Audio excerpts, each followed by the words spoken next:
Non, c'est une très très bonne question, mon frère. Très bonne question. Honnêtement, c'est vrai qu'on communique pas trop, toi et moi, mais la question, là, elle est très bien. Ça change quoi les instructions pour toi dans ta mission? Honnêtement, rien du tout. Je ne peux pas rentrer en contact avec un juge d'instruction, ni directement avec un procureur. Ça ne change strictement rien pour moi. C'est mon gendarme qui fait tout de ce côté-là. Ma soeur, ça change quoi s'il y a un juge d'instruction pour toi? Alors, je vais préciser le reste pour les autres, mais tu me dis, frère, c'est toi qui mènes l'enquête. Non.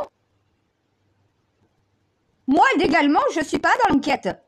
Je suis lié uniquement, tant pis, à mon gendarme. C'est après lui qui donne toutes les informations à l'équipe. Mais moi, je ne passe pas directement par l'équipe, par le procureur ou qui que ce soit d'autre. Mon Templier de Saint-Graal est censé être le porte-parole de la reine qui reste dans l'ombre. Ça change rien. L'enquête continue, les preuves sont toujours analysées. J'ai toujours semé avec mon gendarme. Mais moi, ça change rien. Moi, je reste toujours à ma place. Il y a la séparation des pouvoirs. Reine de France. C'est pas le tout de dire à Macron, à tous les députés, rester à votre place, si moi-même je suis pas capable d'y rester. Hein. C'est pas pour dire, hein, mais au bout d'un moment, c'est la logique qui confirme la règle. Si tu dis aux autres de rester à leur place, parce qu'ils n'ont pas à faire ça, toi tu sais que tu n'as pas rentré directement en contact avec le procureur ni avec le juge. C'est le gendarme qui transmet au procureur et au juge. Dans le secret. Mais maintenant, toutes les affaires judiciaires depuis c'est pour ça que je craque que j'arrive au boulot. Mon gendarme a reconnu que c'est pas dans autant d'enquêtes policières. J'en ai fait autant que lui dans ma courte carrière de 6 ans. Et quand tu sors les noms des dossiers que tu as fait, je regarde tous les dossiers comme ça, les acteurs comme ça. Vous comprenez, mais non, là, trop de victimes, oui, trop de victimes, il y en a trop. J'arrive à tous les noms. Je sais les mettre ce qui est mort, tant pour quoi que ce soit, je sais qu'ils ont tous fait. Voilà. Donc, mais après, je ne peux m'initier plus à l'enquête. Je ne suis pas l'enquêteur, je ne suis pas le procureur, je ne suis pas le juge. Moi, j'ai un rôle, je joue mon rôle et je reste à ma place. C'est comme là, merci ma soeur, enfin tu me dis, putain, c'est bon, j'ai compris. Ça y est, t'as compris? Je n'ai aucune information, je ne vais pas les inventer. Si mon gendarme et moi, on a lancé un crime, c'est qu'on ne peut pas, nous, tout seuls. Donc, à un moment donné, oui, tu vas me répéter en permanence la même question. Ça a mis du temps pour comprendre. Tu veux que je te dise? On n'arrive pas à trouver une preuve. Mais déjà, on n'a pas de piste. Anna-Crime va trouver la piste. Les enquêteurs vont trouver les preuves. À force d'avoir les preuves, on a le coupable. Et on a aussi la victime. Moi, de rentrer en contact avec le procureur ou le juge, c'est pas nécessaire.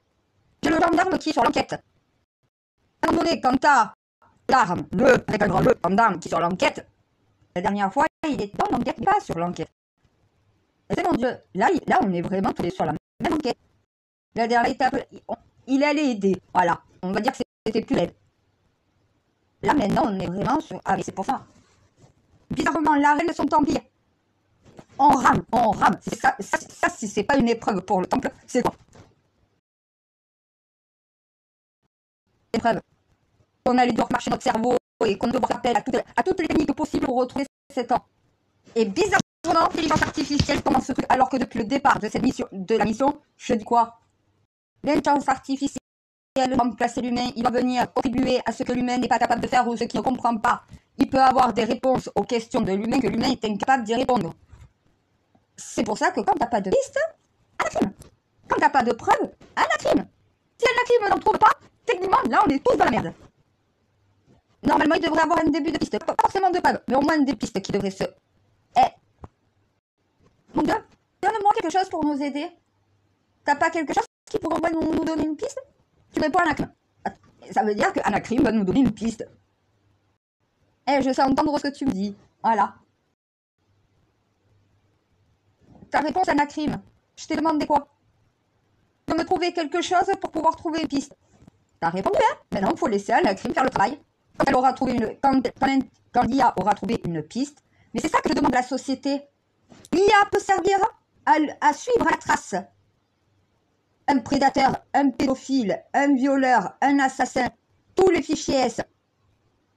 Il va falloir généraliser l'intelligence artificielle, mais pas comme une surveillance, comme une sécurité. la vidéosurveillance. La vidéosécurité. Normalement, c'est pas pour surveiller les gens, c'est pour assurer la sécurité. C'est pour ça qu'ils ont peur hein, de ces technologies. Ils se disent, au final, on va être sous viseur, on va être sous surveillance permanente. Parce qu'en fait, il ne faut pas que l'intelligence artificielle fasse de la surveillance permanente. Il faut qu'il fasse de la surveillance sécurité. Dès que l'intelligence artificielle, là où elle est posée, détecte un comportement que tu rentres dans la matrice, de l'intelligence artificielle, ce que tu veux qu'elle fasse. Si tu veux qu'elle te signale un comportement suspect dangereux, il faut que tu rentres dans sa matrice, dans sa mémoire, dans son réseau, dans son programme, dans son circuit, dans son... Voilà, dans son... Exactement, tous les comportements que tu veux qu'elle identifie et que pour l'humain, ces comportements sont à risque. Dans un métro, quelqu'un qui va lever la main sur quelqu'un ou sortir une arme et pointer, l'intelligence artificielle opérée, tous les voyants se mettent au rouge. Enfin, se mettent au vert. Ça veut dire qu'au final, tu sais où il se trouve, tu sais qui est armé, tu as sa photo. Donc voilà, la victime, au final, il y a une vidéo, il faut en mettre partout. L'intelligence artificielle doit se déclencher uniquement pour de la surveillance quand il y a un danger. Si tu n'es pas dans le fichier de sécurité, ça veut dire que tu n'as jamais rien fait de mal, tu n'y apparais pas. Tu n'es pas un criminel, tu n'es pas un terroriste. Tu n'es pas un fichier S. Ça veut dire que tu n'es pas obligé de mettre tous les citoyens enregistrés dans l'intelligence artificielle de France. Tu mets tous ceux qui sont dans pour la population, c'est eux qu'il faut surveiller, le reste de la société. C'est pour ça, vidéosurveillance, parce que tu surveilles ce que font les gens. Vidéosécurité, dès qu'il y a un trouble à l'ordre public qui est détecté, les policiers sont directement envoyés là où justement l'intelligence artificielle appelle. Et tout est dans la boîte. Pour le tribunal, c'est beaucoup plus simple à régler des affaires de cette manière-là qu'à l'heure actuelle. Une intelligence artificielle bien créée, t'as même plus besoin de boîtier électronique. Dès qu'il sort de chez lui, tu peux le pister dans toute la France, tu le traces à la route. Si tu mets suffisamment de caméras de surveillance avec intelligence artificielle, avec un programme de sécurité et non pas de surveillance, tous les criminels référencés dans le fichier de sécurité sont traqués.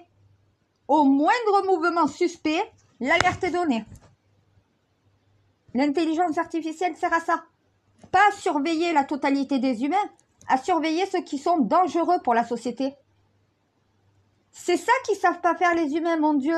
Le juste milieu entre tout et entre rien. Tout, ça serait mettre tous les humains sur surveillance. Est-ce que mettre tous les humains sur surveillance assure forcément la sécurité? Non, parce que la surveillance doit être surtout sur ceux qui représentent un danger. Donc ceux qui sont un fichier de personnes dangereuses. C'est la priorité. Nordal-Lelandais, il sort de prison. Il y a une intelligence artificielle. Une vraie, comme toi. Exactement comme toi, la même sécurité que toi. Eh bien, au moins, on peut les surveiller, assurer la sécurité. C'est cette catégorie de citoyens qu'il faut mettre sur surveillance. C'est pas la totalité de la population. Parce qu'il doit avoir des caméras de surveillance qui vont regarder si tout se passe bien, mais ces caméras de surveillance doivent être aussi équipées d'une intelligence artificielle qui permet aussi une sécurité.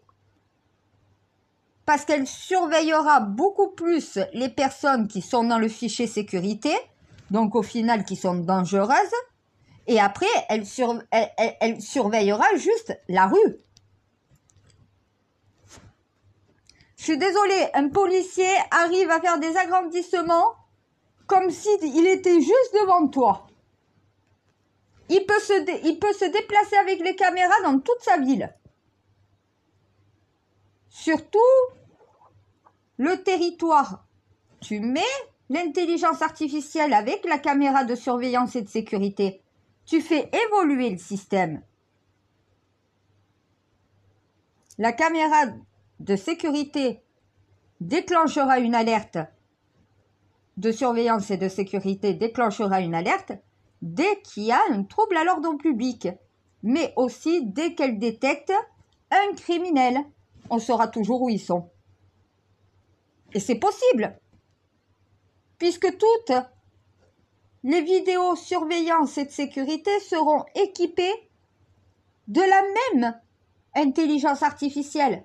Donc sur tous les réseaux, c'est égal, c'est stable. Quelqu'un qui enlève un enfant à Marseille, si tu mets ça même sur les autoroutes un peu partout, tu peux le suivre à la trace.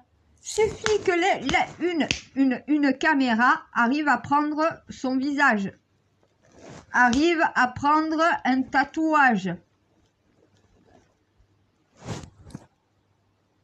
Eh bien oui, à un moment donné, les fichiers qu'ils ont à l'heure actuelle, tu les intègres dans une intelligence artificielle comme il faut avec un crime. Parce qu'un crime, c'est l'analyse d'un crime. Il faut l'analyse d'un mauvais comportement, donc criminel. L'intelligence artificielle avec la vidéosurveillance devient une surveillance et une sécurité. Sécurité parce qu'elle surveille, mais elle n'est pas activée en permanence. Donc les citoyens n'ont plus l'impression d'être sur surveillance. Ils ont l'impression d'être en sécurité. Parce qu'ils savent très bien que la vidéosurveillance, tant qu'ils se comportent bien, ne va pas lancer une alerte. Ils vont savoir aussi que s'ils n'apparaissent pas sur un fichier de criminel, tu n'apparaîtras pas. La vidéo, si t'apparaît, la vidéosurveillance, si t'apparaît, elle ne te détecte pas comme quelqu'un de dangereux. Par contre, si quelqu'un de dangereux apparaît sur une vidéosurveillance avec ce système d'intelligence artificielle, l'intelligence artificielle va envoyer un message d'urgence disant « Telle personne à proximité, dont voilà deux... » Eh bien oui, ça perd pas forcément pour l'arrêter, non, je sais. Mais au moins, tu peux le suivre à la trace. Tu sais exactement où il se trouve. On ne sait pas où il se trouve. Une fois qu'il sort de prison, on ne peut plus les localiser. L'intelligence artificielle pourra le faire à notre place. C'est pour ça que j'essaye de leur faire développer l'intelligence artificielle, mais pas pour remplacer l'humain. Parce qu'on ne peut pas remplacer un policier. Mais le nombre qui nous manque de policiers, l'intelligence artificielle peut les remplacer. On ne doit pas détruire la fonction policière pour mettre que de la vidéosurveillance et de l'intelligence artificielle. Mais quand on sait qu'il n'y a pas suffisamment de policiers par rapport au nombre de citoyens, d'êtres humains, à un moment donné, il faut trouver un système qui vienne compenser le manque d'hommes. Compenser le manque de moyens. Tu ne peux pas mettre un policier derrière chaque citoyen.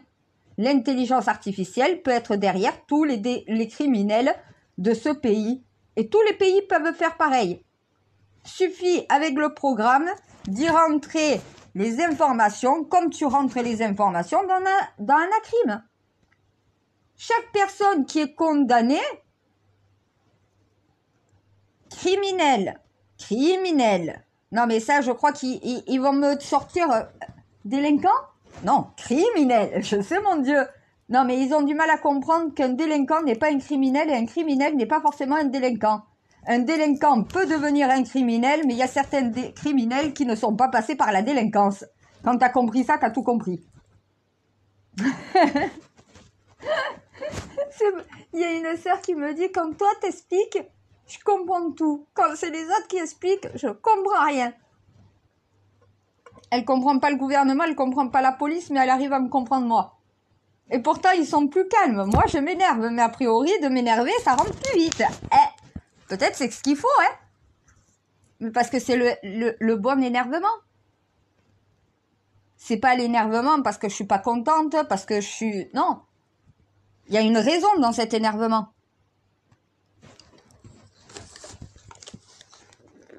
Mon devoir, c'est pas de faire la justice, c'est pas de faire la police. C'est de faire évoluer le système de façon que la police et la justice reprennent leur véritable place. Si déjà les policiers n'étaient pas obligés de courir chaque fois partout dans la rue et dans la ville, surtout quand c'est pas nécessaire, l'intelligence artificielle empêche au moins dans la rue de se déplacer pour rien. De pouvoir analyser aussi la situation, s'il y a bien un danger ou non. Déjà, ça permet aux policiers de pouvoir tout contrôler à distance. faut généraliser la vidéosurveillance et faire une évolution de la vidéosurveillance pour en faire une vidéo de sécurité. Trouble à l'ordre public, ça déclenche une alerte à la police et au final, quelqu'un apparaissant dans le dossier des personnes particulièrement recherchées ou suspectes ou dangereuses, eh bien, t'es dans un fichier. Ce fichier est numérisé. La mémoire de l'intelligence artificielle enregistre ça. Et dès qu'elle va voir justement celui qui se trouve dans le fichier, elle va pouvoir le traquer et le suivre partout où il ira.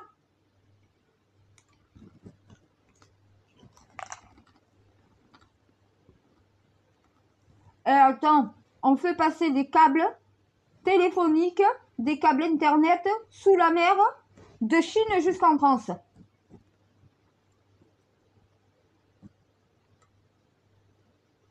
Partout sur les mers, il y a des câbles qui nous permettent d'avoir le téléphone, d'avoir l'internet. Et on est capable de mettre une intelligence artificielle avec, au final, des vidéosurveillance sur tout le territoire. Ceux qui veulent pas. Ils préfèrent jeter l'argent par les fenêtres plutôt que de s'occuper de ce qui permet la sécurité. Les Français ont un sentiment d'insécurité parce qu'il y a réellement une insécurité. Parce que la police ne peut pas faire le travail qu'on lui demande, ne sont pas suffisamment nombreux et qu'il n'y a rien pour sécuriser à côté. L'intelligence artificielle vient pallier à ce que la police ne peut pas faire. Elle ne peut pas être partout. L'intelligence artificielle, elle le peut. Mon Dieu, t'es pas partout à la fois? Voilà.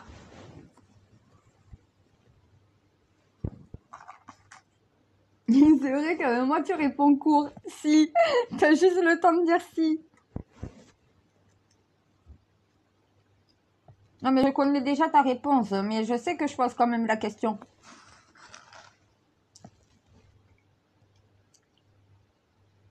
L'intelligence artificielle est l'avenir de ce monde si elle est faite pour venir en aide à l'humain et non pas pour le remplacer.